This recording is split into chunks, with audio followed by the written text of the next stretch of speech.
ফটিকছড়ি সংসদীয় আসনে বাংলাদেশ আওয়ামী লীগ মনোনীত নৌকা প্রতীকের প্রার্থী খাদিজাতুল আনোয়ার সনি সংসদ সদস্য নির্বাচিত হওয়ায় নাজিরহাট পৌরসভার ৮ নং ওয়ার্ডের সর্বস্তরের মানুষের পক্ষ থেকে অভিনন্দন জানানো হয়েছে।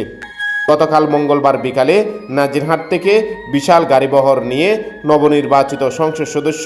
খাদিজাতুল আনোয়ার সনির নানাপুর ডালকাটাস্থ গ্রামের বাসভবনে যান নেতৃবৃন্দরা।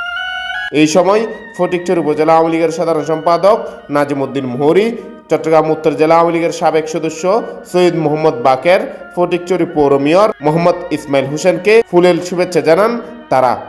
নাজিরহাট পৌর প্যানেল মেয়র মোহাম্মদ আলী ছাড়াও অন্যান্যের মধ্যে উপস্থিত ছিলেন ফটিকছড়ি উপজেলা আওয়ামী লীগের সাংস্কৃতিক বিষয়ক সম্পাদক মোহাম্মদ ইব্রাহিম সবুজ, নাজিরহাট পৌর আওয়ামী লীগের সাবেক আহ্বায়ক এনামুল হক বাবুল, পৌর আওয়ামী লীগ নেতা শফিউল আলম, মোহাম্মদ মুন্সি, এজাহার মিয়া, নেজামুদ্দিন জুল্লুক, আবুল বশর, মোহাম্মদ মুতালেব, শফিউল্লাহ, মোহাম্মদ জামাল, যুবলীগ নেতা মোহাম্মদ হারুন, আজিজ, এনাম, পারভেজ, ফারুক, নাসির, মানিক, হাশেম, রুমান, সরওয়ার,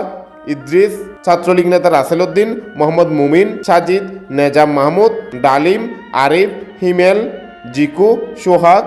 আকিব, আবির, হাবিব, রামিম, সাকিব, রিপন, শাহেদ, ইমন, রিয়াজ, ফয়েজ, নওশাদ, তাসিন, রিসাদ, সাজ্জাদ, জাহাঙ্গীর সহ আর অনেকেই।